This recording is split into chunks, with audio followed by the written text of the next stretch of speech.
Hello, everybody. How's it going? Welcome to the Yang Gang Report Live. I am Annette the Peacemaker, and we are doing an early morning interview today, which is very much out of the ordinary for me, but here we are. So, Faye is our talent scout for YGRL. Okay, so she is the one that secures like the best interviews and the best people to come on here with us. And because of that, I am going to let Faye pretty much run the show today. I am here just to provide the platform. I've never met Sass before. We just met like minutes ago, so I know very little about him. And so I'm just going to be kind of sitting here and listening in, and we'll just go from there. So, Faye, go ahead and take it away, and you can go ahead and introduce our guest. Okay, thanks, Annette, and thank you so much for getting up early for us today. So I had originally met Sass through a phone call. Now, Sass called me just out of the blue and was, wanting to talk politics. And I was like, okay, I want to hear more what you have to say. And then I find out that Sass is calling me because he is calling every single person in all of Texas. And I'm like, what? That's what it feels like sometimes. Why would you call every single person? Well, he says, well, I'm running for Congress out of Austin. And I'm like, Austin, wow, that's kind of far from me. I'm, all the way out in East Texas. And he says, because they're redistricting my districts right now. So I don't actually know who is going to be in my district. Is that still true, Sass? Yeah, we won't even know how many seats Texas is picking up because of the census until the end of March. And then the districts won't be done until summer. So like, I'm fine. And here's the way that I put it.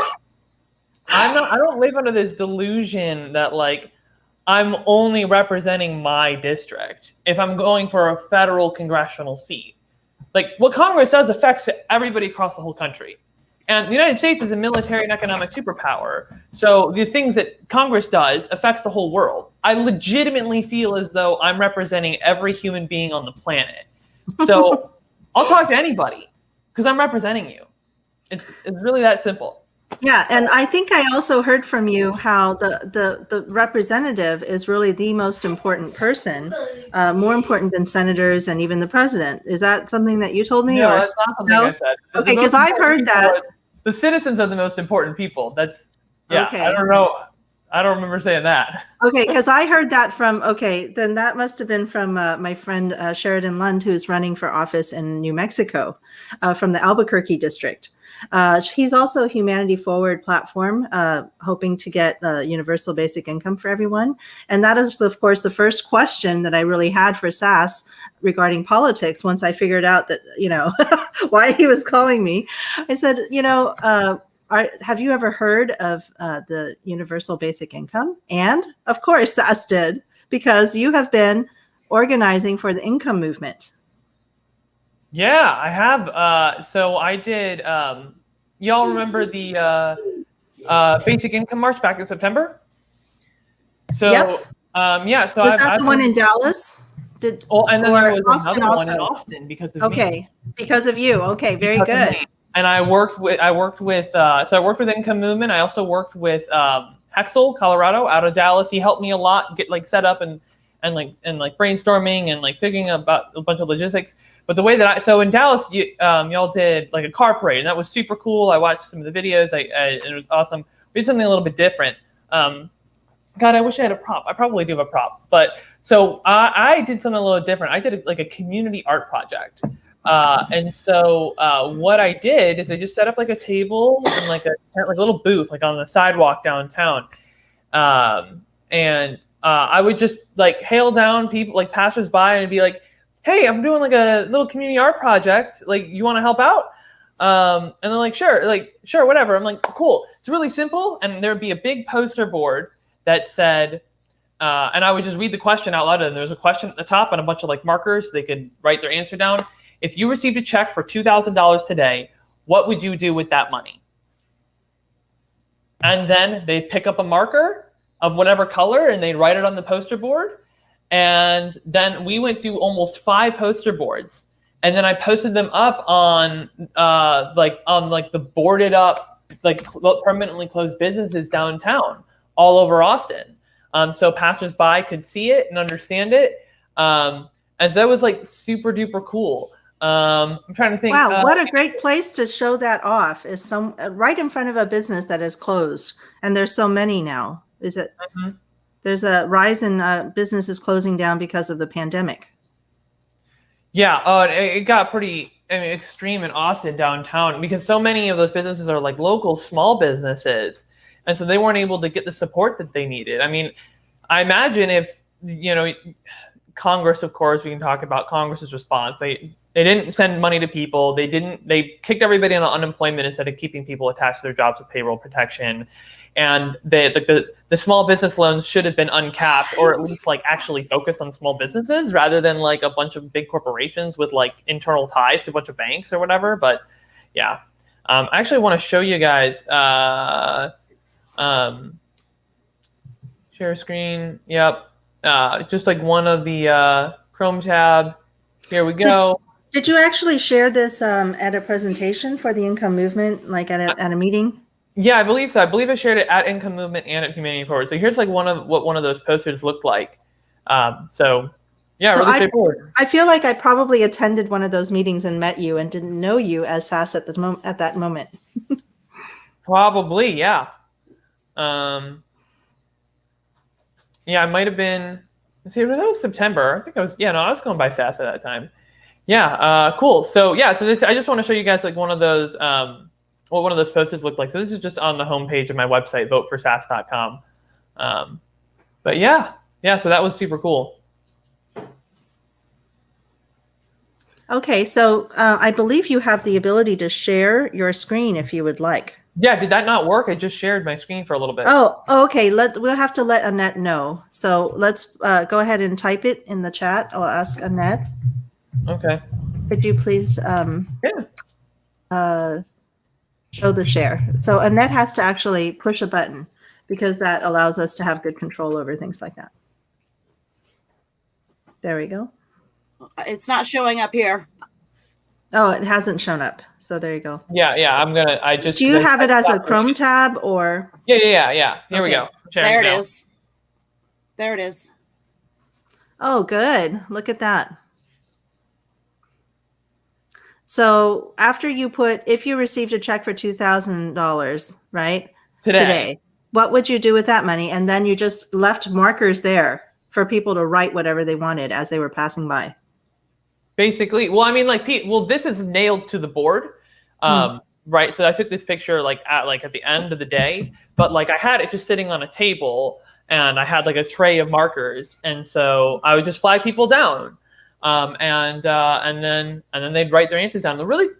So you didn't leave it alone. You actually stood close to it, and you were I was actively doing that all day long. Would you please write what you would do, and people would stop and write.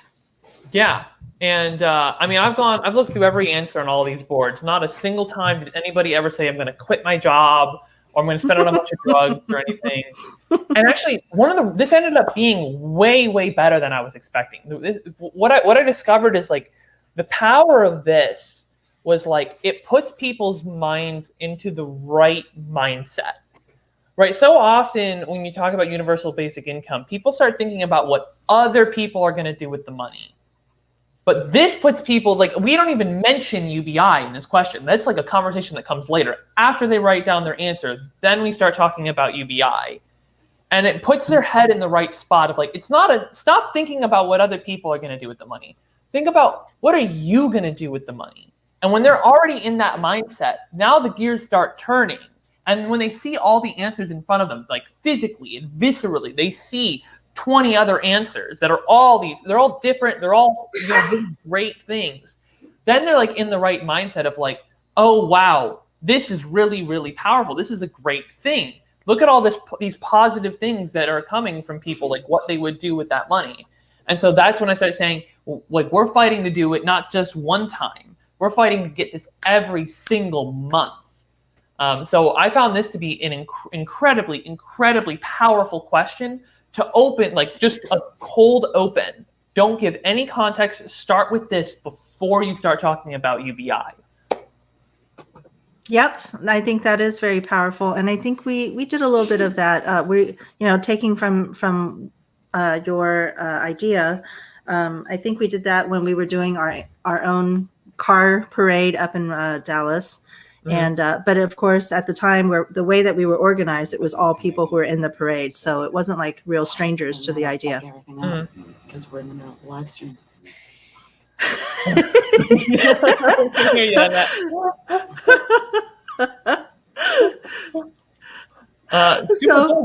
So that was really great. And eventually I told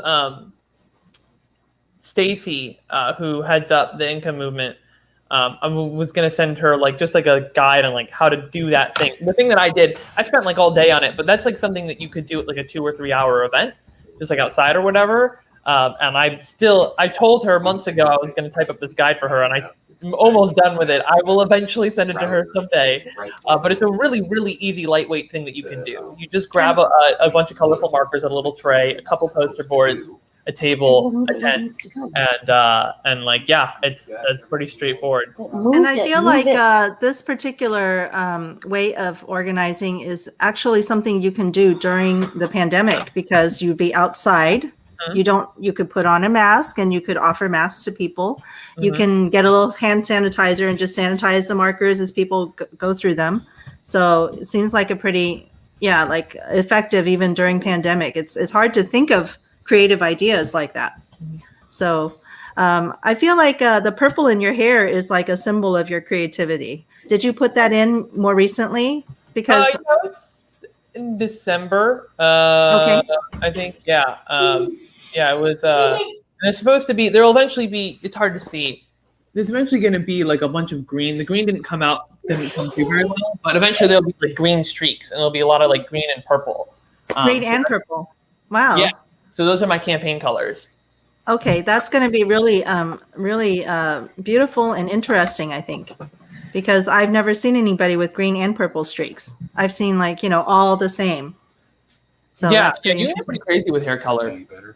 So yeah, it'll be a lot of fun. That's actually like what my logo is. I don't know if you've seen it. Like let me see if I can pull it up. The audio is really broken. So I think Ray is trying to do some technical support for Annette. Ray is a very supportive of Annette.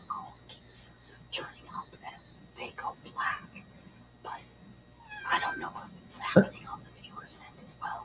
Okay, well, what I can tell you is that. Okay, so anyway, continue our conversation while they're troubleshooting. Yeah, no problem. So when do you think the congressional districts will be actually done? When are they going to finish redistricting so that you know who you're campaigning to? So the districts will probably be done around June-ish. There's no like hard date because they always have to go through reviews and stuff. But my guess is around June. But I just say summer just because it's more general. And then I have to pick a district. I can run in any district in the state. I can't mute. If I push mute on myself, then I think it mutes everybody. So I can't do that. Okay. Annette, do you want to try? Let's try it out. Because we always wonder if it will work or not. Let's give it a try today.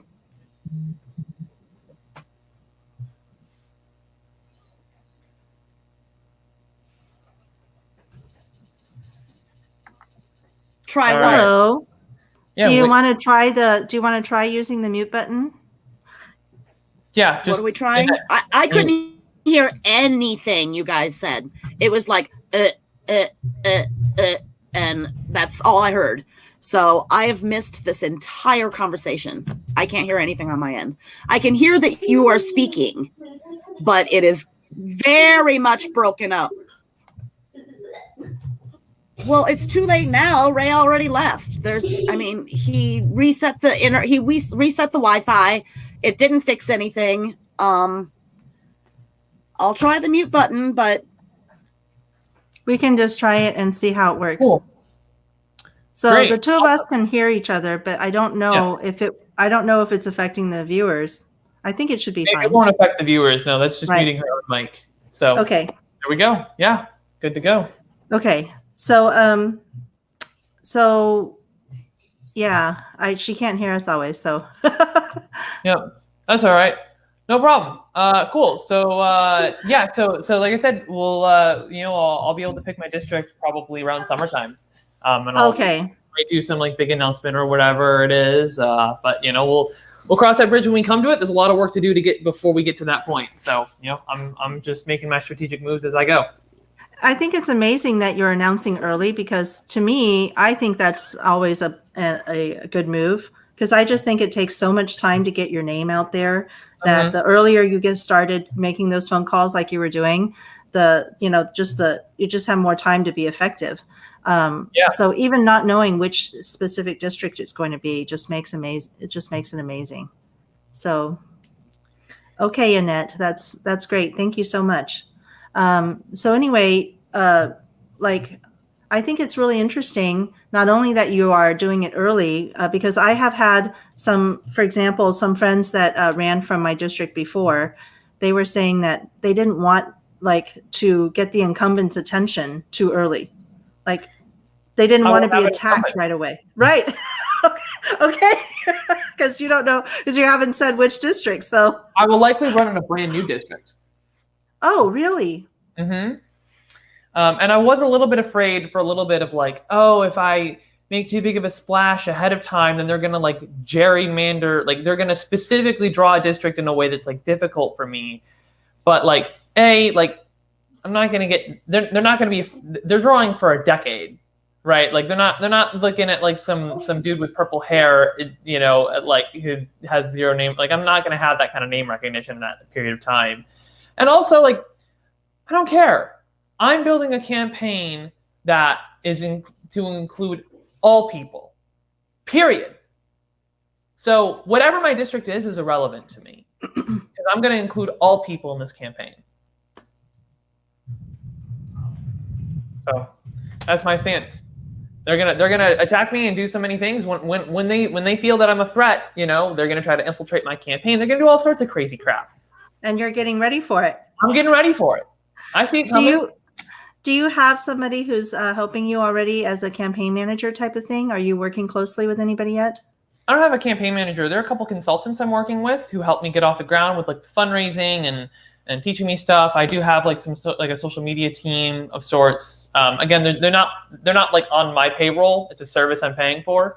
But that's going pretty well. I mean, I went from I have 1,200 followers on Twitter in 2 months, a month. It was a month. I'm it's not terrible.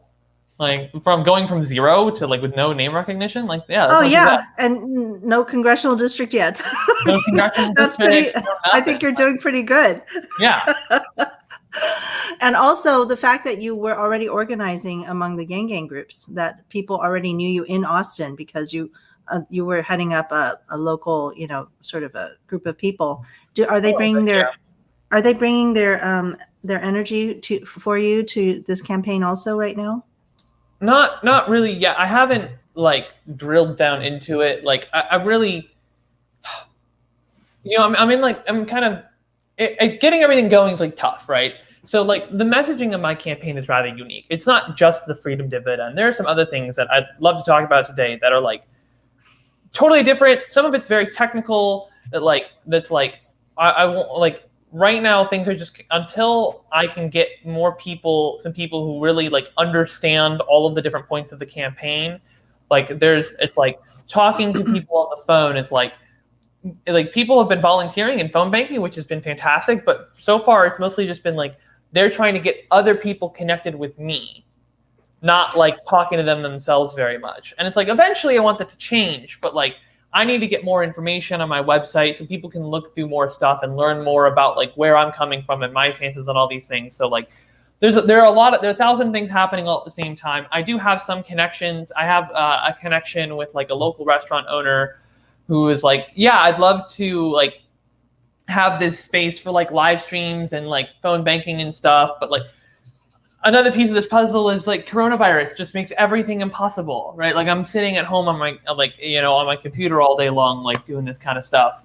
So it's like eventually when I'm able to get more out into the world, and like hopefully we can get more of this momentum going. So yeah. So there's a lot of virtual organizing at the moment, and personal legwork that you're doing, which I think is just it's amazing that you have this kind of commitment to your own campaign. I think starting early, getting in there every day, doing your own phone calls, and that kind of energy, I think, is going to bring you all the way through. So let's go ahead and talk about some of the policies that you'd like to bring for not only people who live in Austin, but all Texans and everyone in the United States. The Freedom Dividend is the big one that everybody already kind of understands a little bit more about. What are your other ones? Do you have a top 5 list or? Yeah, I have a top 4. Okay. So I have 4 pillars of the campaign. One of them is the Freedom Dividend. There's also big on voting systems, more voting methods. Sometimes people get that confused with some other things in voting. Government accountability and directly addressing division. So you could also call that unity. So we've already kind of covered the Freedom Dividend, and if you want to learn more about my version of the Freedom Dividend, it's very similar to Andrew's, just kind of with a post-COVID update. You can go to my website, voteforsass.com, voteforsass.com. You can find it on there. But do any of those other 3 stick out, the government accountability, voting systems, and directly addressing division, that you want to talk about first? Well, let's just do them one at a time. Let's start with the very first one. Let's start with the voting systems. Does that have anything to do with some of the things that we did in terms of changing the platform of the Texas Democratic Party this year? You're running as a Democrat, right? Right. Yeah. Let's talk about this. So I, like I said, I'm building a campaign that includes all people. I'm also running to win, and I will make strategic decisions accordingly. Considering that we don't know what my district will look like and that I don't register for the ballot until November, I'm strategically holding off deciding what my party affiliation will be until I have more information. However, this decision, when I make it, will not change my messaging and focus on solutions that include all people. Okay. All right. And I remember you had also considered some third parties as well at that time. Yeah, I had considered the People's Party, but I don't want to speak ill of them, but I decided to run for Congress before I knew what the People's Party was. And then I kind of found it, and I was like, oh, this seems great. This seems like what I should run under. But really, it's like, I'm running to win. I need to make strategic decisions accordingly. So I don't have enough information to make that strategic decision yet. So it makes sense for me to just, I've thought about this a lot. I think about this all the time. And well, so I appreciate you being very thoughtful about this. Okay. Yeah. And so is it ranked choice voting is one of the voting systems? No. This is where the fun begins. Okay, let's start. Ranked choice voting is like the one thing Andrew Yang did not study at all. Ranked choice voting is horrendous. It's a terrible, terrible voting system. And if you talk to any voting scientist and ask them what voting system you should be fighting for in the United States right now, none of them will tell you ranked choice voting. It's truly garbage. They would tell you star voting or approval voting. So have you heard of I have heard of star voting. Is that something you would be going for? Yeah, and a lot of the Yang Gang has heard of star voting. But let's discuss it. So I'll share my screen again if you want to let Annette know while I'm setting it up. Sure. Just because it's helpful with a little bit of a visual. Mm-hmm. So I'm just going to starvoting.us. That's their site. So star voting, I like to describe as the ultimate culmination of modern voting science. It was developed in Oregon in 2014. STAR is an acronym. It stands for Score, Then Automatic Runoff. So how it works is you have all your candidates on your ballot. You score them from 0 to 5 stars. And then we add up all of the scores across all the candidates, all the ballots, right? And then whichever 2 candidates have the highest score So they go to an automatic runoff. So you don't need to vote again. It just uses information that's already on your ballot. So then what happens, step 2, is whichever of those 2 candidates you gave a higher score to, that candidate gets your 1 full vote. And then whichever of those 2 candidates gets the most full votes wins. And so real quick, just to kind of show you here, we can see that like Carmen and Ben got the 2 highest scores, so they went to the automatic runoff. And then this voter showed that they preferred Carmen over Ben. It doesn't matter what they scored, Carmen or Ben, in this step, in this second step. What matters is just that they show a difference between them. So they could have showed Ben is 0, Carmen is 1, and the vote's still going to go to Carmen. And it could have gone the other way around. So we see Carmen happens to have a higher score and won, but if Ben had more people preferring Ben, if more people preferred Ben over Carmen, Ben would have won, even though Carmen had the higher score. So that's a possibility that can happen. And that's all intentional. This system produces astoundingly accurate results for a whole bunch of wonderful mathematical, scientific, and like voting simulation reasons that I'm not going to get into right now. If you want to learn more, you can just go to starvoting.us. There are tons of great resources. I've worked with Sarah Wolk, the executive director. She's incredible. If you get on their Slack, you got questions, you will find answers. They have tons and tons and tons of wonderful resources. I did a deep dive on this a while back. I don't have all the information at my fingertips at the moment, but I tried it out because of learning about it through Humanity First Movement, because we have Slack over there, and so we have groups that can teach each other about things, and so there's a lot of information being exchanged there. I highly recommend anybody who wants to learn more or be part of a community talking about it to just head over to the Slack, and you'll find a lot of people. But we also tried to run a star voting scenario for the Humanity Forward with Andrew Yang.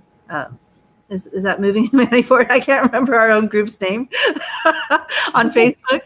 But when we were actually choosing the new group name, right, we first did a round of getting people to give suggestions, and then we did go ahead and did a star voting to pick.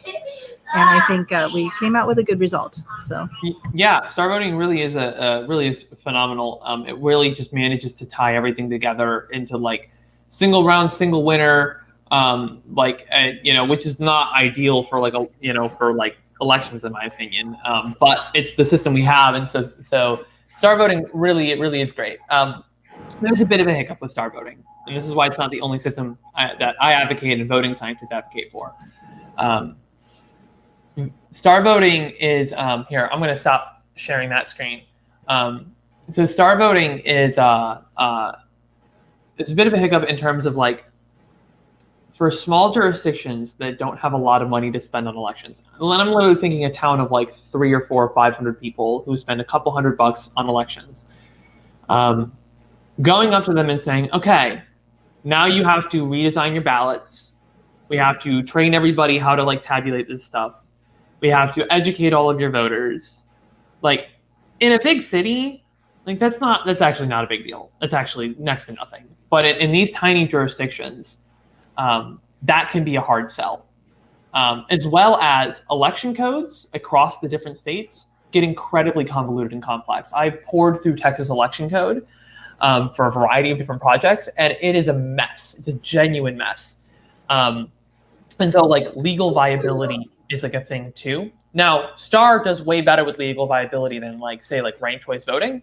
Ranked choice voting is actually not compatible with Texas election code. It's been shot down in court before in Austin in 2001, and I think there was another one more recently. So it does way better than that, but it's just like this is a bit of a roadblock for STAR. So this is why I'm also advocating for approval voting. Approval voting is comically simple. I don't even need like a visual for this. Approval voting is changing the language on the ballot from choose one to choose one or more. So instead of Annette was asking no. So instead of bubbling in next to one candidate on your ballot, you can bubble in next to all the candidates you like or all the candidates you approve of. And so, and then the tabulation is the same. You just count up all the votes or all the approvals, and whoever gets the most approvals wins. Mm-hmm. And this doesn't produce results quite as great as STAR, but they're still really good. You get a lot for a little. I like to describe STAR voting as the highest and fastest return on investment for any voting system shift in the United States right now. It's all about power and simplicity. So it requires zero change to voting infrastructure, which makes it a viable recommendation for those small jurisdictions, right? You say, you could show up at a town hall and explain it to everybody there, and everybody. Yeah, I think the real benefit in it, though, is that you're going to get a candidate that isn't as divisive, which is going to be lead towards your third or your fourth policy.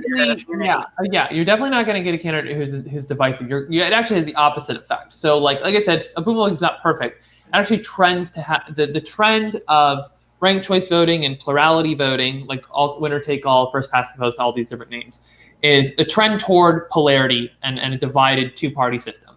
It's almost like the people get one veto, because if there's somebody who's getting a lot of votes from the majority, but the minority really, really hates them, then they will probably not win the STAR voting, because the people will kind of the people who really don't like that candidate will still have a say in that they're saying, we really, really don't like this person.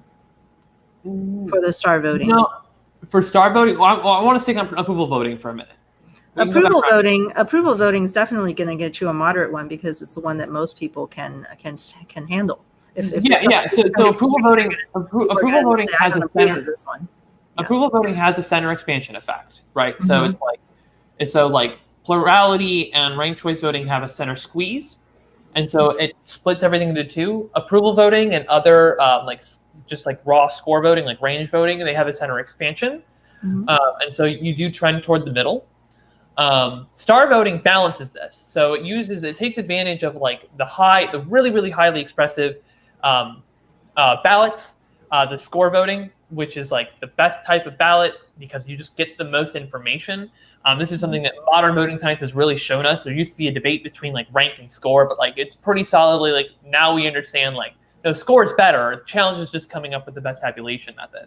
And then it uses that, STAR uses score, but then it uses that automatic runoff round to correct for the distortion that you get typically in a score, that center expansion. And so it evens everything out.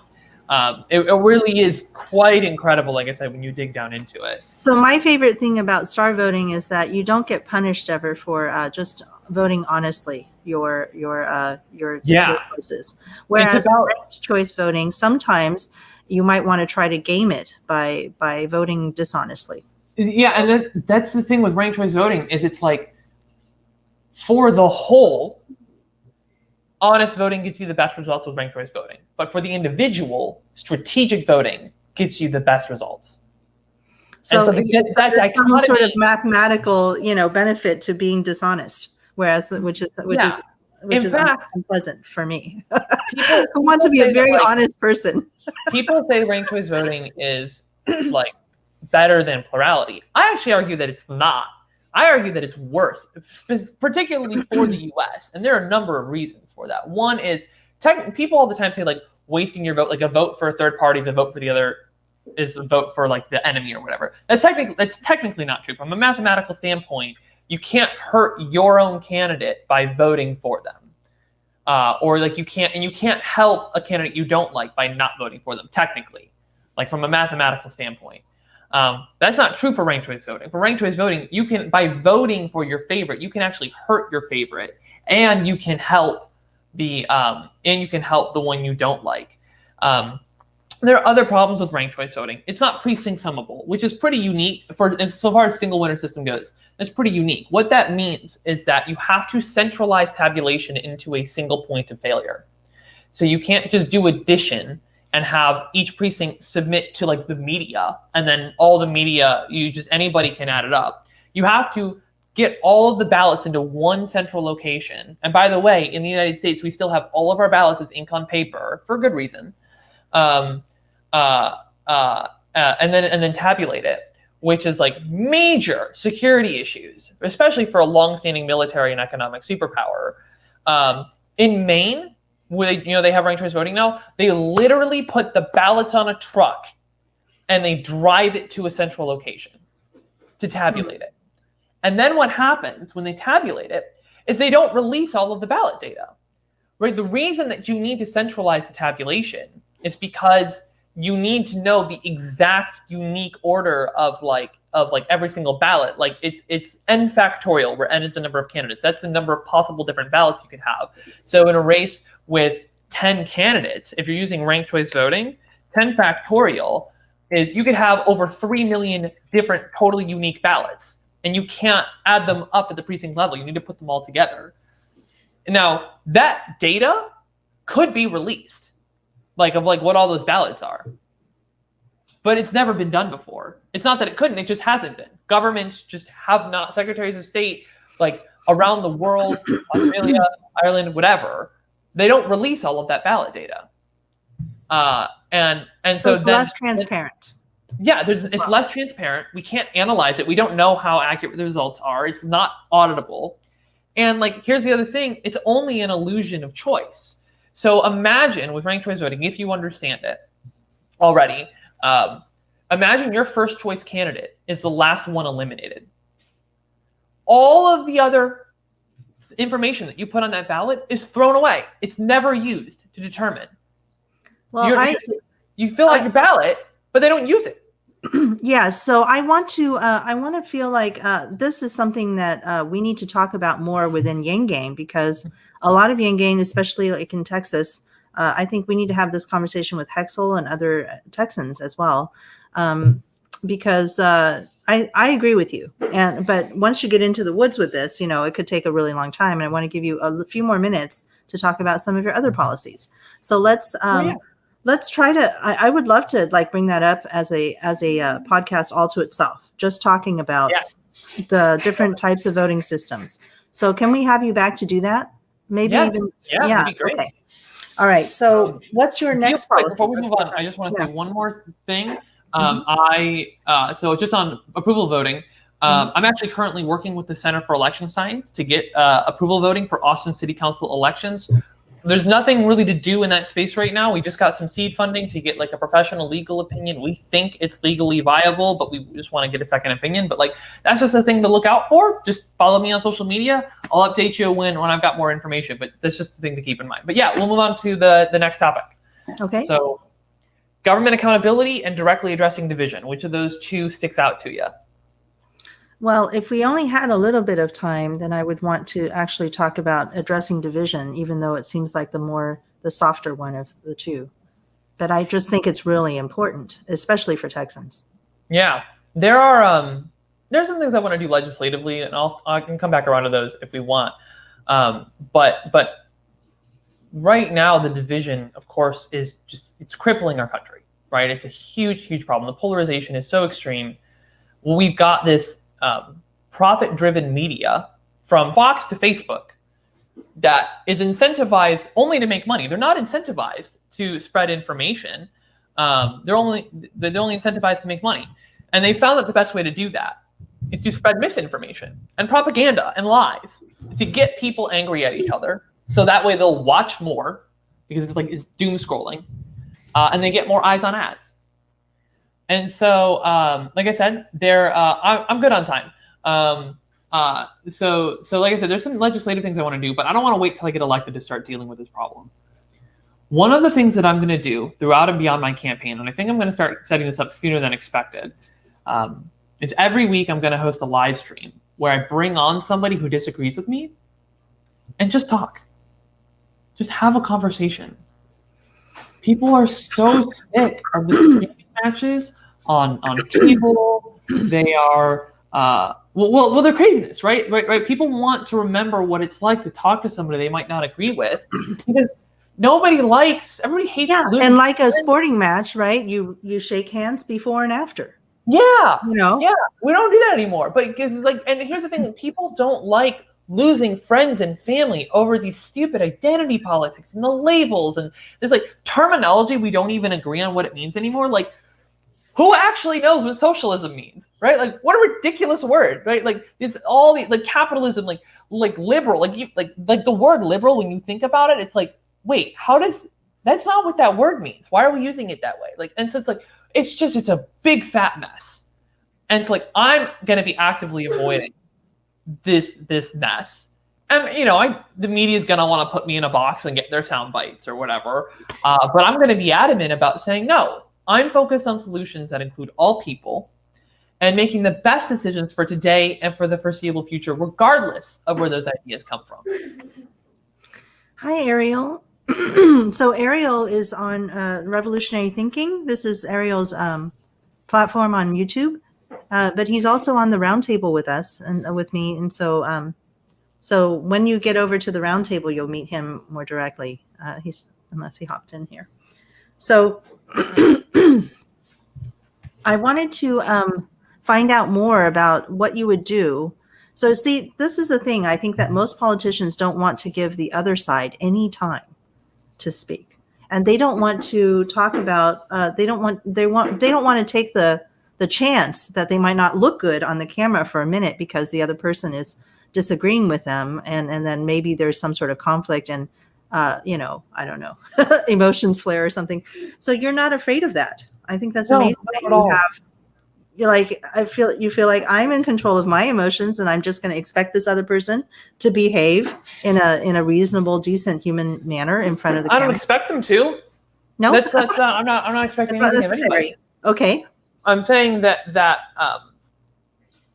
I've been pretty successful at having conversations with people who disagree with me in a way where, like, even if like it does get messy at first and they get angry at it, but it's like I'm always able to control the conversation in a way that, like, we get past that and we get down into the meat and potatoes and we really start to understand each other and gain perspective and crack through that wall.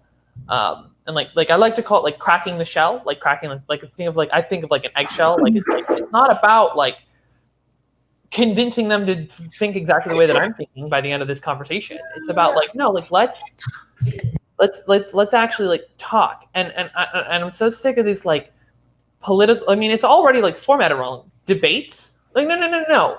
Let's sit down and have a conversation. I want to do that with other politicians. I want to do that with the people I'm racing against. If somebody's like, hey, you want to do a debate? That. Yeah, if somebody's like, hey, you want to do a debate? Like, I'll be like, I'd rather just have a conversation. You'll actually be expressing humanity forward values and the humanity first and all of these the values system. You're going to actually represent it by doing what you stand for. I love that. Right. Show don't tell or whatever. But I really do believe in I really do believe in the power of like making this a live stream and like where the public can interact with each other live in real time. And then the other person and myself, I want to do these in person. Really, that's the goal. But we won't be able to see the chat while that's happening. It'll be just us, but there'll be nobody else in the room. And it's like really, really important. It's about these one-on-one conversations. It's about forming human connection. And I want to show people like, hey, if you have somebody in your life who you disagree with, like here's like, I want to just give you examples of like how to actually talk to them again. Because like we can talk theory. We have people, who can't even talk politics at the dinner table with their parents or their friends, who can't come out as Democrats in the in the heartland of of conservative. It goes both ways. I've talked to people on both ends. I've talked to Republicans who are like, I feel like I can't talk. I can't even talk to my family. My family. There are a whole bunch of Democrats, but like they shut me down every time I try to say anything. And it's like this really does go in every direction. And again, it's like, I don't want to talk about like, we gotta be able to talk to each other. Like, no, that's not enough. It's not like I want to show it. Like, let's just demonstrate how it's done. Yes, just straight up. Every day. Yeah, I don't want to do any hand holding. I just want just watch. Yeah. Just watch. Yeah. So I think that is a really good idea. Now, is that are we done with the unity aspects, or are we do we have some other Well, yes, that's mostly like outside of the legislative process, and I really think it is going to be powerful in like doing it in this sense of like I'm not bringing in a whole bunch of like celebrities or whatever. Like these are regular people. I'm going to have like a submission form on my website, and maybe I'll do bonuses with high profile names or whatever. But normally I just want regular people. And I think it's also going to be really powerful coming from a congressional candidate and eventually a representative. I think that's really powerful too. I think that kind of a platform is unique in a way that it's like people have directed me toward like Sam Harris and stuff, and it's like yes, but he's not like he's not holding like a federal elected office. Like that matters. That makes a difference, and it I mean, the media can ignore me if they want to ignore me, but like I'm harder to ignore if I'm elected to office. Hey, how you doing? Hi, Sass. Ariel, I'm Ariel. For a minute. Hey, Yeah, I just agreeing with everything you're saying so far. I just wanted to add something as well. I think that a lot of what you're talking about has to do with like this kind of like celebrity culture, short attention span society that we're all living in. Because when is a conversation like this ever going to get picked up by mainstream media? Probably never. And I think that's also a thing to address a little bit, is that people who really need to have their voices heard and really need to like have a say in something are always being pushed out by people who are always sucking all the oxygen out of the room just to hype people up. I don't know if that makes sense, but yeah. Yeah, I'll say something on that. Mainstream media is not as mainstream as we think anymore, especially after the inauguration. I mean, the daytime viewership of CNN, MSNBC, and Fox News has just fallen off completely. The Hill, right, Rising on the Hill, has more daytime viewership than CNN. And like, what's like the biggest media following? It's Joe Rogan. There's these 2-3 hour long podcasts, right? Like, I understand that like attention has been shortened. I get that. But like there is a craving for this in this moment in the country, and there are some things I want to do legislatively to address this problem of the mainstream media. So one of the things I want to do, I want to cleanly define what counts as press. So I believe in freedom of speech for the individual. I believe in freedom of the press. But when I think of freedom of the press, I think of freedom of information, not freedom of misinformation. Now, there is no algorithm for truth. But, and I had a really long conversation with somebody about this last night who I called up. But it's not an easy thing to do, but they had a really good idea of like bringing in like journalists and like scholars and stuff to help figure this out. But if we cleanly define like press as like just sharing information about the world and like current events that are happening, and we can split off all this like political commentary and media and entertainment into its own thing, that's something we can moderate. We've been moderating that forever, right? We used to not allow cigarette commercials and other adult content on Saturday mornings. That's how we ended up with Saturday morning cartoons, right? And so we can do that, and then like, and then it's like, okay, if you're gonna be, if what you're reporting on is like, if that's not under this in this category of press, you have to make it clear that it's not press, and like visually and auditory, and like if you are going to be press, then like make that very clear, like this is press, and you are like adhering by like this is about like reporting on sources and stuff, like taking like these kind of scholarly positions or whatever, and the viewer gets to decide whether they want to engage with like a bunch of random political commentary or they just want like information about what's happening in the world. And then what we can do from there is we can work to decouple press from the profit motive. And this is non-trivial as well, but some of the things that we can do would be having like low conditionality funding for local and investigative and independent journalism. And this has a couple great effects. One, it's just a decentralizing of information and of narrative and of sources. So people can get multiple sources about what's happening in the local community that they can trust. and the narrative isn't going to be so controlled by like these central media groups. And so like I think that could be really powerful. But the goal here is to like cleanly define press and remove the profit incentive. That will and try to make sure that the incentives are aligned towards actually just informing people. Because nowadays a lot of the more liberal leaning people and younger people enjoy getting their news from humorous sources like The Daily Show or late night programs where this is their entire source of information. And it seems to be like a great divide to me, where conservatives like their news a little less. That's interesting. Like that's something we it's sad because in school we really don't learn how to filter information and think critically. I mean, think about it. I mean, like when you're just given an order from the teacher, you're like, okay, I just go along with it. I just follow that order. But then when you get out there in life, after all that is over, like you have to filter through all this information. You have to be your own teacher. And a lot of people, like, they're so used to having someone in front of them to tell them what to do and to, order them, that for the rest of their lives, they're like, oh, okay, so who do I follow or do now? But I don't know, but we got to teach people some critical thinking skills and like how to be their own leaders, how to discern between, sources and stuff like that. I like that. I like Sass's idea of making it maybe putting a legal framework around what you can call news.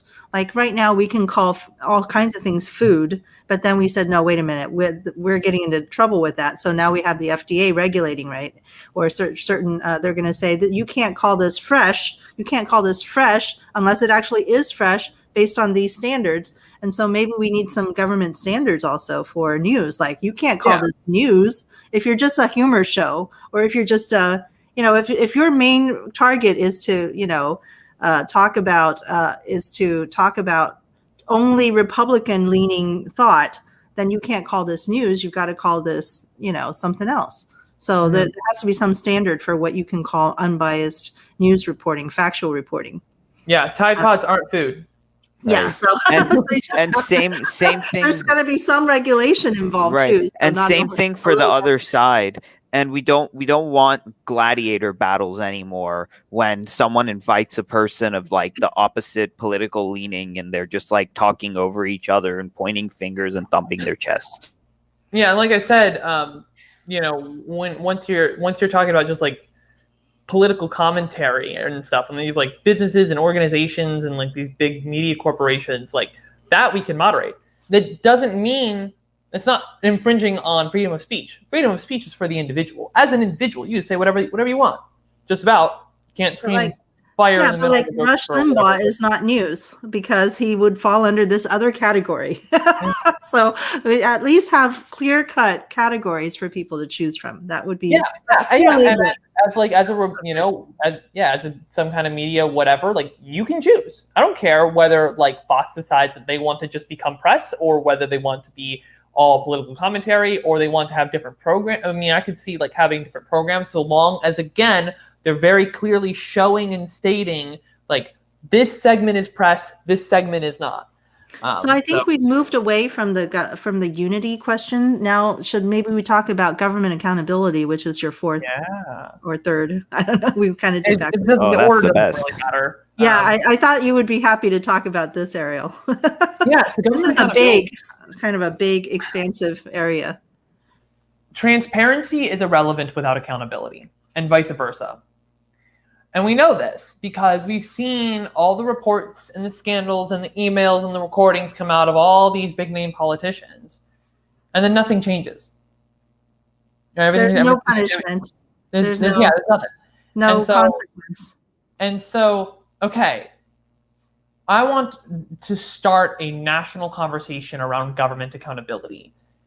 One of the things that I'm going to do when I'm elected is I'm going to hire a tech firm to build effectively like a public forum where constituents in my district can log on, verify their residency. They can be on there anonymously if they want, talk about local politics, all this stuff. But the main feature is that every time I vote on a piece of legislation, they will be able to approve or disapprove my vote on that piece of legislation. So they'll be able to see the legislation, kind of a plain English translation of it. The way legislation is written today in Congress is horrendous. There's a great, Justin Amash was on Andrew Yang's Yang Speaks podcast. You can listen to that episode. He'll tell you all about it. You'll be able to get some education about the topic, learn why I voted the way I voted, but then I will have a public scorecard of how representative I am of my district. And this is really important because right now, the only systems of accountability we have are like these private channels of like emails and phone calls, which can just be ignored. And then elections every 2 or 4 or 6 years, which isn't really accountability. It's just like, because it's a competitive race and there's all these other things going on and the voting system sucks. It's like, that's not really accountability. And then like what, like polls about like, do you like your representative every, couple months or years or whatever it is? It's like, again, that's not real accountability. Real accountability is like every step of the way, the people are checking you and saying, yes, I like this. No, I don't like this. And the really cool part about this idea is that like, this is going to be open source. I'll just be the guinea pig. I'll be the first one. We'll work out the kinks. We'll get it all going. We'll try to get a system in place to include people who aren't connected over the internet or aren't tech savvy. So like packets of like, here are all the things I voted on. Like fill out this form and send it back in and we'll include it in the results. But that costs a lot more money. But once we've got the kinks worked out on me, and because it's open source, this can be applied to every elected representative in the country without their consent. And again, this is just the beginning of the conversation around government accountability. Like there are going to be all sorts of incredible, great ideas that people come up with when we just start having the conversation and thinking about it. But we're not even talking about it yet. Oh, sure. Yeah. So I think we do talk about it quite a bit on the podcast, like these little. Oh yeah. No. Like we what you say that we're not talking about, they're being talked about, but they're not being picked up. They're not being put out there. Okay, cool. Right. So my question would be then, okay, what other solutions, like actual real world, like tangible things that we do to address this then? I'd love to hear what other ideas y'all have. Yeah, I like the one that you just gave because it's very brave of you to be the guinea pig, because these are all things that typical politicians would be terrified of. They don't want to be graded every day. What you just talked about, accountability, like how Amazon has like and not even Amazon, UPS and stuff, like we track packages, right, to see like where they are en route, and then when they're delivered, they're finally delivered. I'm thinking like we put on some kind of like political promise tracking system to see like where things are in the process.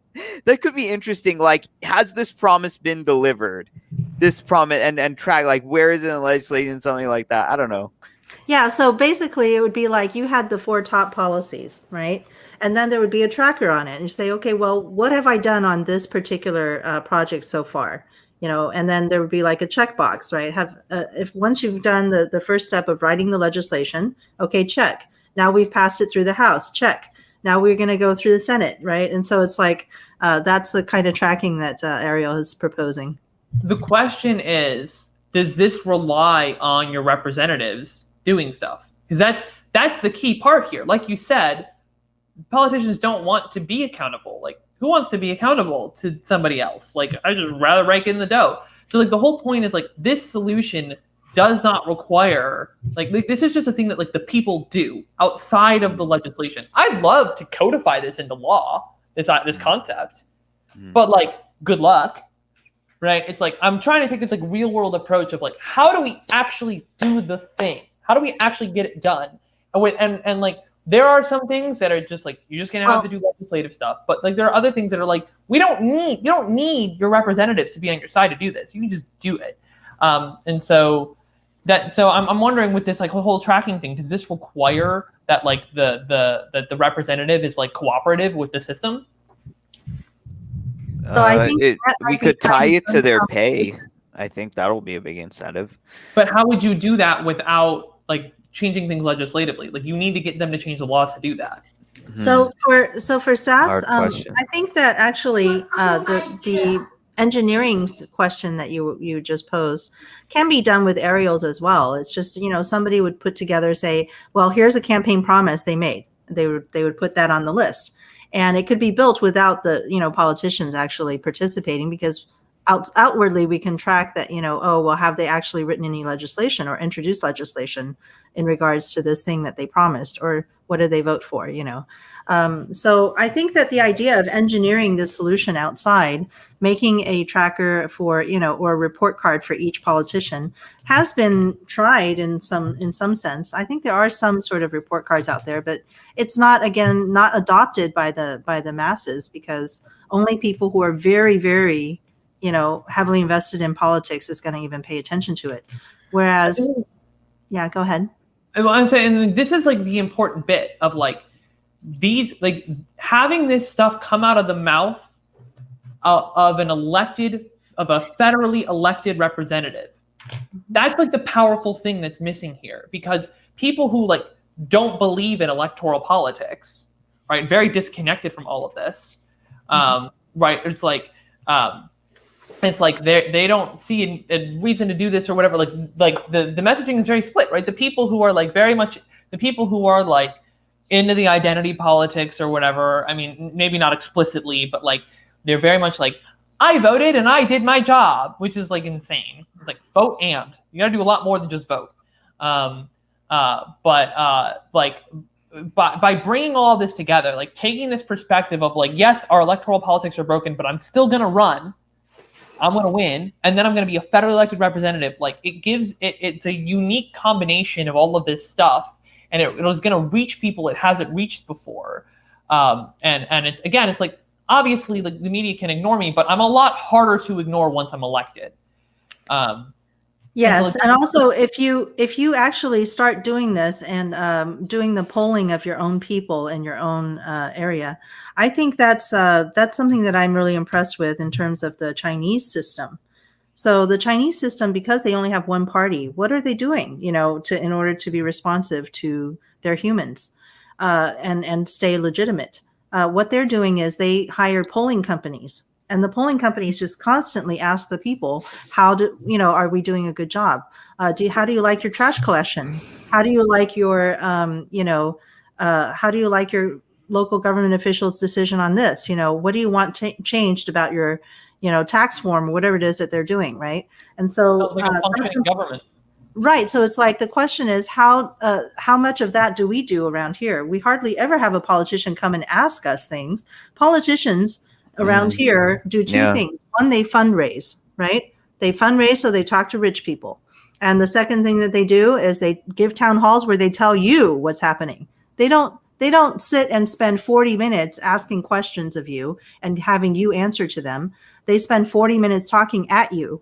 And then maybe they'll take a couple questions at the end and goodbye. It's all about name recognition and about how the people, how much money they can drum up. And as long as they're getting the money in, nobody else cares what they're doing, it seems. So, so the type of politician that you're going to demonstrate to us, I think, is going to appeal to younger people who are not invested in that old system. They're like, we're never going to be that wealthy person. That system is terrible. Right? It's a virus itself.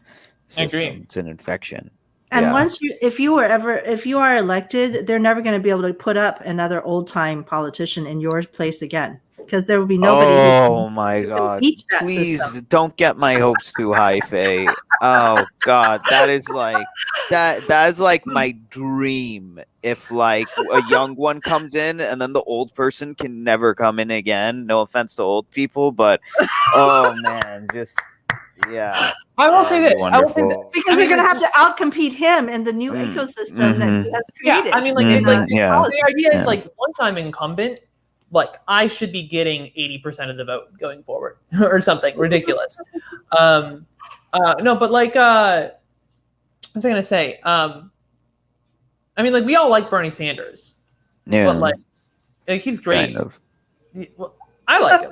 I know, like the whole thing with like Joe Biden. I know. But he's really come back around. He's really been fighting for us these last couple months. But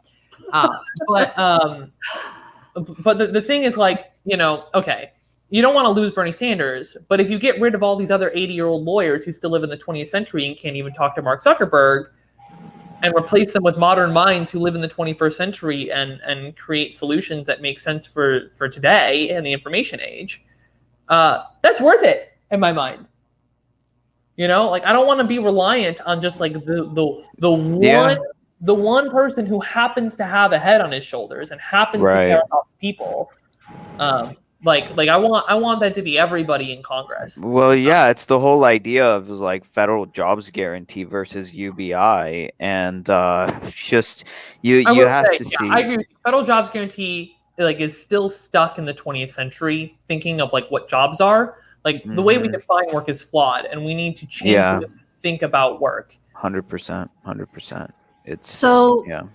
I think one of the things that we send representatives from any place is to Congress is the people are wanting to know if you're going to protect their business interests and their money flow, right? And so Austin is sort of a kind of a not really dependent on oil, but it's more of a university town and a technology town, and music as well. So these are sort of some of the major industries. Is that what you would identify as Austin? Yeah, I mean, Austin is changing very, very quickly. It's growing just comically rapidly. I mean, I can say like, yes, I would protect your business interests, but that's really shallow, and I feel like doesn't really answer the question. I think that is really what a lot of people are looking at, regardless. Right, but I feel like, I feel like we need a more like directed, specific question. Like what. So like, I'll say this. Like, this is.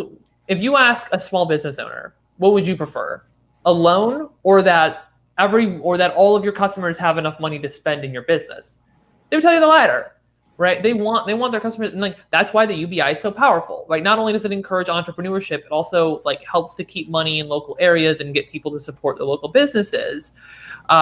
And like this is like the problem when you have these like legacy mega corporations where the founders are long gone, and it's just a whole bunch of like investors and business whoever, and all they care about are their quarterly profits, and they're not actually focused on the business on like the mission of the business anymore.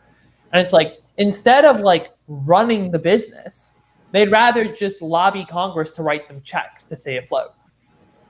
Right, it's like, and also, I think they're looking for appropriations. They want, Congress to give more benefits to oil or more benefits to the medical industry or to protect this or that. And that's sort of an old-fashioned way of thinking, but that's what a lot of people are stuck in. Like, yeah. I mean, there's definitely like, there's a lot of brainwashing that's happened, of course. And a whole variety of different things. This idea that like if you don't tax rich people, then they'll spend the money on the business. Like that's actually the opposite of reality. Like back when we had a tax rate of like over 90% for the highest earners, CEOs were like, why would I give myself a raise? All that money's going to go to the government. I'm just going to put that back into my company and give it to my employees. Like a higher income tax actually. That's what led to the trickle down, right? Like through the private sector rather than the public sector. Now, unfortunately, we're at a place where like it's just a little bit too far gone. Like just I'm for like a more progressive income tax structure, but like there's a little bit like we're too far gone. And I'm generally more of a fan of consumption taxes rather than income taxes. They're just more effective, and then they hit the people who earn and spend more, more heavily on luxury items. Mm-hmm. Yeah. You can crank it up on luxury goods. You can exempt staple goods. Yeah. But just like we don't have taxes on groceries, we can maybe eliminate them on things like toilet paper. We discovered toilet paper was pretty essential during this pandemic. Right. Like used items. Like one of the things, I talked to somebody about this last night. It was like, there's a federal tax, except for Tesla because they've gone over their threshold thing or whatever. But like, there's a federal tax credit for buying a new electric vehicle, but there's no federal tax credit for buying a used electric vehicle or a used vehicle of any kind. Like, hello, environment. Like people need to buy used stuff, and poor people buy used stuff. Poor people need that tax credit more than the people who can afford the new stuff. Like, man, I love this idea.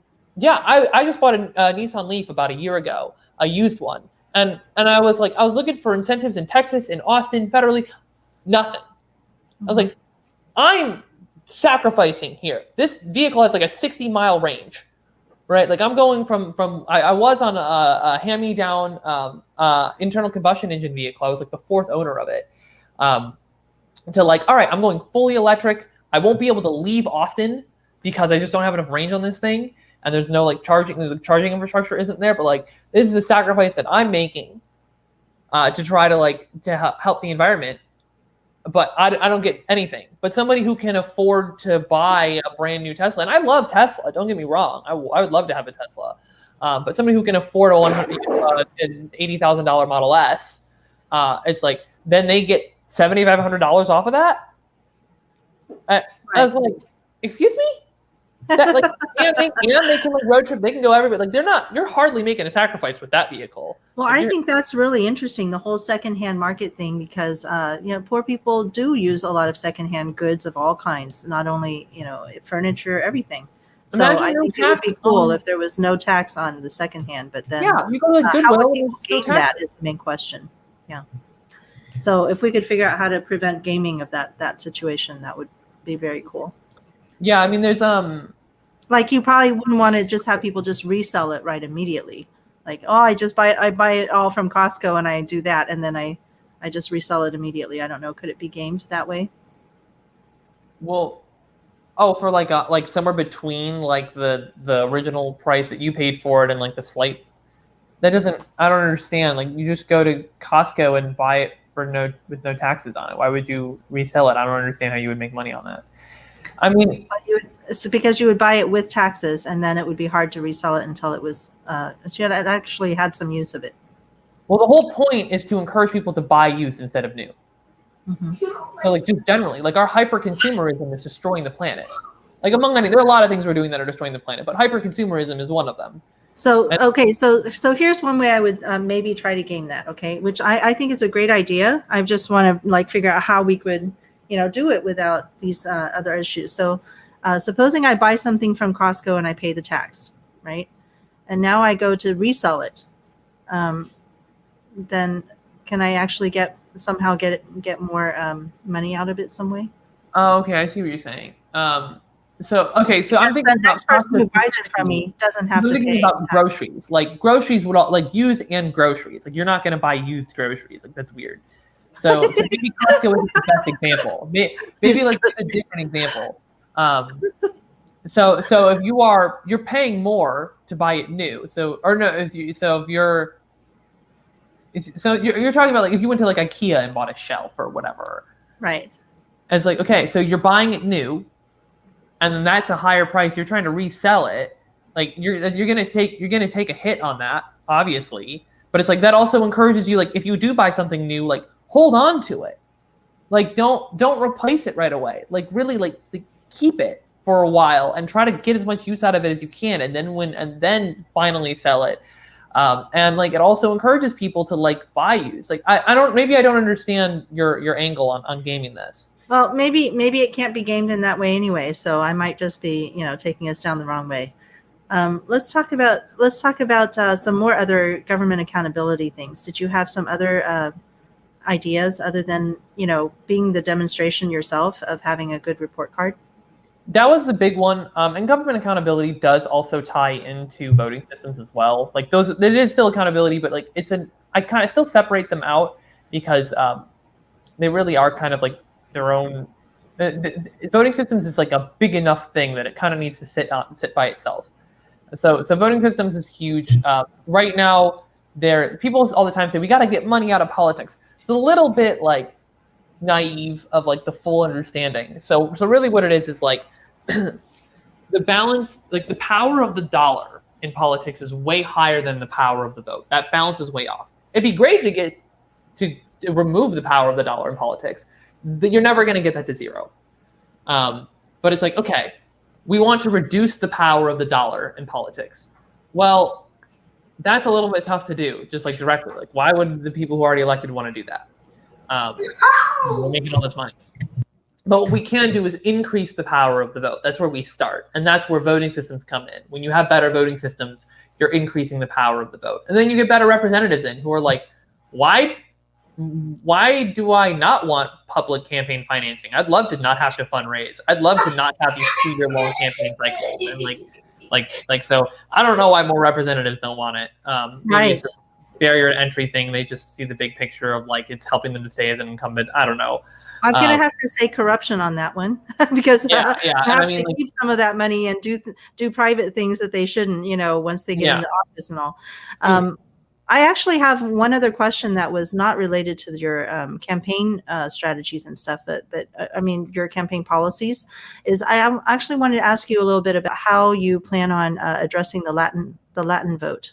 Are you working on, do you have somebody who can translate your stuff into Spanish right away? And do you have any policies that are more directed towards? I'm assuming there's a large Latino population in Austin as well as most of Texas. Eventually, I'll be having translators and stuff. I have a friend in mind who, I talked to him a couple months ago, and he seems pretty on board when I'm ready for it, when I can afford to pay somebody to do it. I'm not super into this idea of again, I talked about the identity politics and the labels and stuff earlier. People don't vote as a block. Demographics don't vote as a block. I'm building a campaign that includes all people, period. And the translator is going to help, but I get that different demographics and different groups of people do have some varying concerns and stuff. But the biggest thing is people are poor. People don't have health care. People don't have a say in what happens in their communities and in the federal government and their state government. People are powerless. The power is incredibly centralized. I mean, Right. Dictatorship light. There's 3 people who run this country, And our voice has been diluted. Annette is have her finger up. Yeah, Annette. Yes, I just wanted to say that yesterday, in my live stream yesterday, we have a friend named Vincent who lives in Kenya, and Vincent joined me on the stream for a little bit, but then his wife ended up joining me. And then we were watching the impeachment trial together. And during the 15-minute break or whatever, she and I just had a conversation with each other about how things in Kenya compare to things that are happening here. Their poverty is the same. Their corrupted government is the same, very similar. They get to vote, but their votes are skewed and things like that. All of these things we have in common, and we're in completely entirely different. So when you're saying that you want to serve all the people, that's what made me want to speak up. I was because literally all the people have these things in common, have these struggles in common. And well, I think so the interesting thing about say that. Yeah, the interesting thing about the immigrant groups, however, is that they may have a language barrier to understanding what Sass is talking about. And not only that, they may not view things in the same way because if you're not, for example, if you're undocumented and you live in the area, I don't know that you have a vote, but you may still have influence in your community and the way that you talk to each other about politics. And so, I'm not.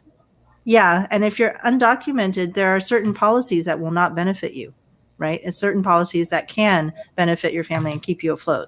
And so, I would just encourage Sass to really give it some thought about how to approach that, because I think that's also something that we fail a lot in Texas. We really fail to consider the fact that we have so many people here among us who do not have full documentation. And what can we do about it? That we can help people move forward in their lives while participating in our vibrant society, if you can call it that. We have 1.6 million undocumented immigrants in Texas, and that number is going to get updated at the end of March. And I don't love Biden, but he made an executive order to count them in the census, and that may put Texas over the edge to get an additional congressional seat. That I'm very much in favor of. So I've talked to some undocumented immigrants at length, like who like I've managed to call up and talk to, and like again, like I get you can't vote for me, but like and you can't even donate. You're not a legal resident. You can't even donate, but I'll still talk to you because, like I said, I really am representing everybody. This issue of documentation is, of course, totally skewed, and the narratives are all over the place. And the reality, and anybody who we are tolerant of the things we experience every day. So for folks who don't experience being around undocumented immigrants and other diverse groups of people, and they're told all day long on the telly, hey, there's something wrong with this group of people. They're trying to hurt you. They're doing this thing. You're inclined to believe them, right? Which comes back. I mean, everything's connected. Right? Everything's like it comes back around to like addressing these narratives and stuff. But with undocumented immigrants, obviously, like we need a simplifying and streamlining of our immigration process. But also like we need to change like, the cultural approach to this, which is like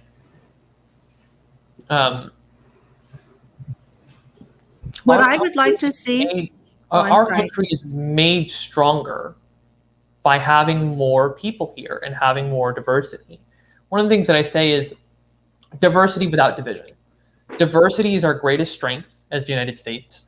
Division is our greatest weakness. We can work to preserve the former while eliminating the latter. And so I personally welcome as many people as we can get in this country. They add to our communities. I don't know if you ever met the rates at which they work. Again, this is like, it's irrelevant. I don't care what your labor statistics are. I'm talking about people contributing to their community is like higher than any other demographic of people in the country. Because like, that's why they're here as an undocumented immigrant. Is they're like, I just needed to find a way to get money I can like send home to my family or take care of my family or whatever it is. And it's like, these are people who are contributing to our communities in meaningful ways. And this idea that like they're stealing jobs doesn't make any sense. I mean, it's like you have more people, that creates more jobs. Like people start businesses. You ever been to a Mexican restaurant before? You ever been to a Chinese restaurant before? Like there are new businesses, there are new jobs made when you bring more people in. And obviously Andrew Yang talked about this a lot with like automation is the real thing, like the fundamental thing that's killing jobs. Of course, like outsourcing is a problem too, but yeah, I want to give as much voice as possible. I would love to have the universal basic income extend to undocumented immigrants as well. I don't think that that's like viable to get past Congress. Hopefully by having it as like only for American citizens, kind of the idea is it incentivizes people to go through the immigration process. But again, the immigration process is just so broken. It's all one big connected web. It's all one big mess. We got to do what we can. There's another congressional candidate. Yeah, that's actually something that I took. I was a little bit always holding back in terms of the freedom dividend, the way that Andrew proposed it, because, he was for securing our borders. He was for giving a longer process to become a citizen in the United States. And he was for, these are all things that he was for because of the freedom dividend. He wanted to give this universal basic income, and he wanted everybody to feel like this was something that was an American privilege that you earn by a long process of becoming the citizen. And I always felt that universal really meant every single person. If it means if you're here in the country with us, whether you have papers or not, you're a human being, you're universally accepted as someone that we need to have doing well. And I think that the pandemic really showed this, that the pandemic, has shown that if you don't protect people who are here with us, whether they have documents or not, they're still humans. And they're still going to be out there trying to get a job, trying to do things during the pandemic, which might not keep them safe and might not keep us safe. Because here's another point of transmission that's going out there and trying to continue working and doing the same things that they were doing before the pandemic. And so I feel like, true universality is going to have to recognize every single person that is here in our country with us, for whatever reason. And I think that it would be good. The thing I would like to see is to see this undocumented problem become an administrative issue only, ever. That's why I'm also for the abolition of ICE, because, you don't put people in jail for a paperwork problem.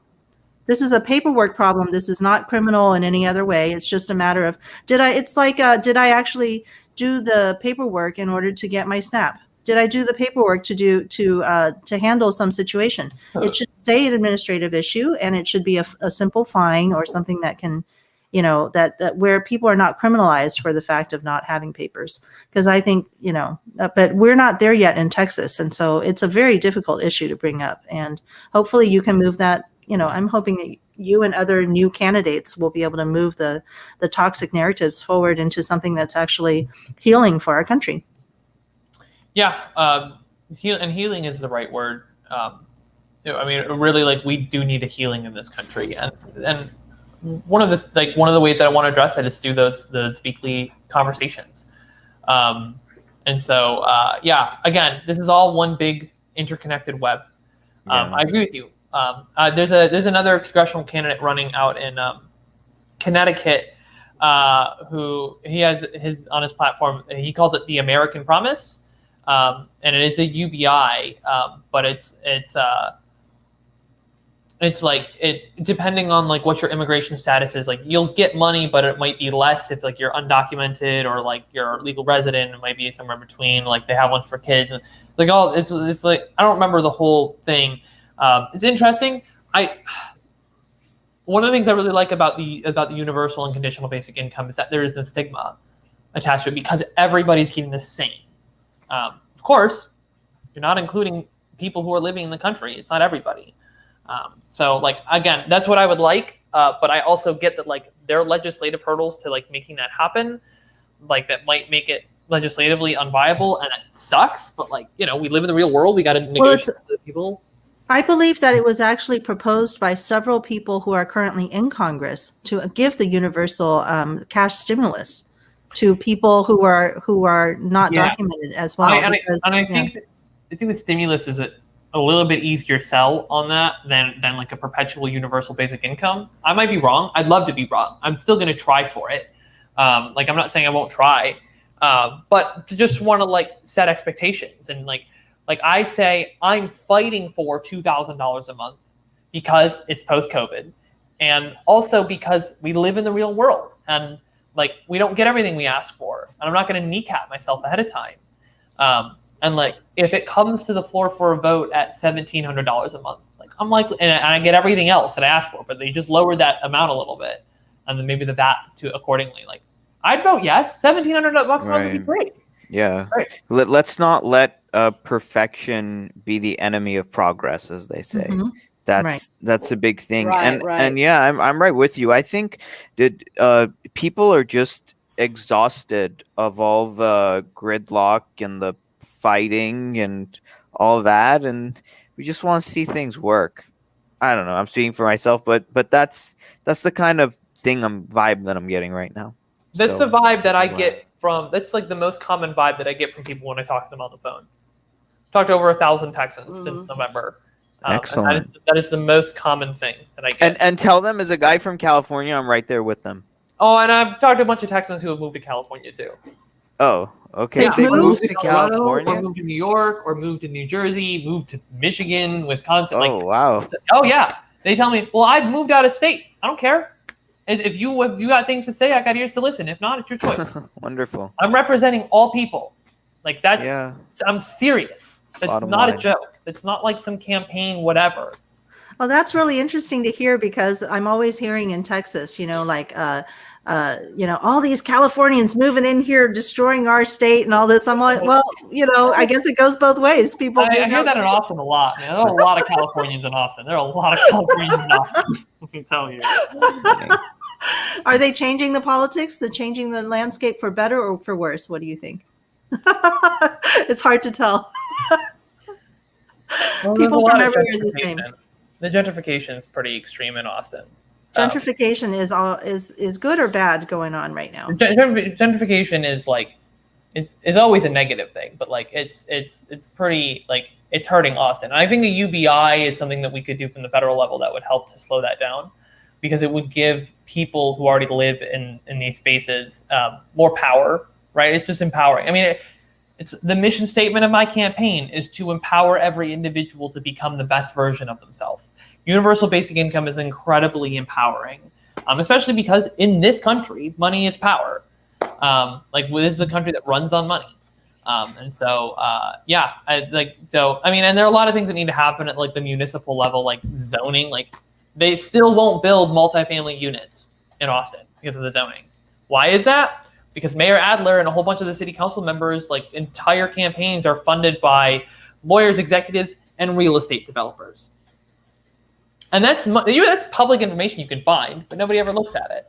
Well, there's some benefits to gentrification in the sense that it's usually the sign of a thriving community where a lot of wealthy people are moving in.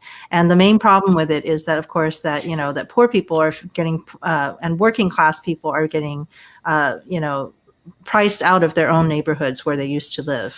And but it's like assuming that the wealthy people are making the communities better. Right. They're not. They're just making it different. It's changing. Mm-hmm. And I'm not against change. Austin is a city of change. Mm-hmm. But there's not, wealthy people aren't better than poor people. Mm-hmm. They have more money and more power. And so what I'm saying is that it's a sign of a community that is actually doing well, right? Because people are willing to invest in this area. Yeah, that's subjective. Like doing well, like how well are you doing if you're kicking everybody out? If the people who live there have to leave, it's not doing well. So right, if you have over 2,000 homeless people in the city because of this now, like, is that community really doing well? Like, I think it's subjective. Like, yeah, there are a lot of bonuses that we get from like all these different people coming into Austin, but it's also becoming much more whitewashed. Mm-hmm. I mean, it's people like me, right? It's like these affluent white people, like single white people, like who come in, who have a car and like buy an apartment in a complex that is like traditionally a Latino complex without realizing. And now I'm here and I'm like, oh my God, I'm contributing to this problem that I didn't even know existed. So I'm gentrifying Austin. Like, what the hell am I doing? This is not okay. Well, you're just being yourself and living. So right. And I'm like, how would I have known? This wasn't a thing I like thought about before I moved here. I visited a half a dozen different cities. And like I was like, I'm just gonna pick whichever one I like the most. And I visited Austin. I was like, this one's great. I'm gonna move here. Looks like Annette is saying time out here. Yeah. So it's very wonderful that it's great that we've been chatting for a while, and usually we go for about 2 hours, and so this is not outside of our range whatsoever. But Annette did have an event that she needs to get to, so I guess we're going to try to wrap up. We had originally scheduled Sass for the Yang Gang Roundtable, but today our audio producer Shale was unable to make it, and so we would like to schedule him again in about a month, maybe sometime in March, so we can hear more updates about what's happening in the campaign and what he's I'm sure there's going to be a lot happening in a month. So is there anything that you would like to end up on to ask people for a donation, ask people to come and join you doing some phone banking or any sort of, what's happening right now that you could? The central hub for me is voteforsass.com. Go to Vote for Sass, learn, read about the campaign, learn about it. If you can donate, it'd be great. I see it in the banner. $5, $10, $25, $50, $100, $1,000. I don't care. The limit's 2,800. Donate. Sign up. You can sign up for. I should have an email program set up soon to help people stay connected with the campaign. You do that right on the homepage or at the footer or whatever. Or hit connect if you're on mobile. You'll go into the little menu thing. The website is translated into. It's Google translated into Spanish, Chinese, and Korean. Eventually, I hope to have a professional translator help with that. And then if you want to volunteer in phone bank, go to Connect. And then you'll be able to send me a direct message, or you can go on any of my social media and send me a direct message through my Facebook page, Sassy Squad, like at Vote for Sass, Facebook.com/Vote for Sass, on Twitter at Sass Official. There's Instagram, Vote for Sass. And then I also do weekly live streams at 1 p.m. Central Time on Thursdays, where I just kind of go over, I just pick a policy and just talk a little bit about it. I only spend about 15, 20 minutes on it. But yeah, you can always attend those. And then eventually I'll have those additional live streams where I have conversations. So those are all my plugs for now. But basically, long story short, go to Vote for Sass and then go for that. Awesome. All right. And let's see. Do you do anything on Facebook? Because we're on Facebook Watch Live right now. Right now, like I said, well, yeah, like I live stream every week. Like I said, I stream that on my Facebook page. I stream it on my Twitter. I stream it on my Twitch. I also have a YouTube channel I just set up for it. I'm not ready to like promote it yet. I'm like just getting the kinks worked out. I want to get a little more content on there, but I'll eventually have a YouTube. And so that'll all be streamed all at the same time. Someday, eventually, I'll have Instagram too, but it's going to be a while. I hit the button like or follow on your Facebook. It's called Sassy Squad. Mm-hmm. Sassy Squad. Now, is it okay to ask you, how did you choose your name Sass? Because you have a single word name. Yeah, it's a mononym. Yeah, you use a mononym. So actually, technically, I didn't choose it. This was chosen for me by some friends years and years ago, probably 7, 8 years ago, something like that. It was just God. It's like a whole story now. I'm eventually gonna have them like make a video like with them, like interviewing them, how they came up with the name and stuff. But I'll try to keep it brief. Just a group of friends on the street I grew up on, and I was mostly hanging out with like their older brother or whatever, and then we kind of split off or whatever. But then like I started hanging out with them. And they just started calling me Sass at some point. So, which is kind of related to like my last name a little bit, my legal last name, I should say, Sazanowski. But like I'm going by Sass. My name on the ballot is going to be Sass. Everything is Sass. It's super simple. You don't need to get into tizzy with anything else. But after you made the connection to your last name, I was like, that is a really good idea, because wow, your last name is a little more complicated. Just like Ariel, I think we almost never say your last name Bakshende, just because it's harder for Americans to say. Yeah, something like that. So I agree. So Sass is perfect. It just really makes it simple. But once people get the hang of it, Bakshende is not that hard. I just don't like when people say Bakshende, because there's no Sean in there. There's no Sean. Yeah, actually, it's funny. I think my mom wanted to give me the middle name of Sean, but I said no thanks. Yeah. Sean Bakshende. I'm lucky to have one of those really super short immigrant names of Faye Koo, like that's 6 letters. Yeah, that's the easiest. It's like when I saw that, I was like, is it just Faye Koo? Is that right? I had a little joke. It's like when the Persian kids were like writing their names on the test. It's like the Asian kids were already on like the 5th problem. Because our names are like so long, and it's just like 2 words, like Blue. I had one. I was like, yeah, like it wasn't even BLUE. It was just BLU. It was just. All right. Well, thank you for joining us, and thank you so much, Annette, for having us on a short notice.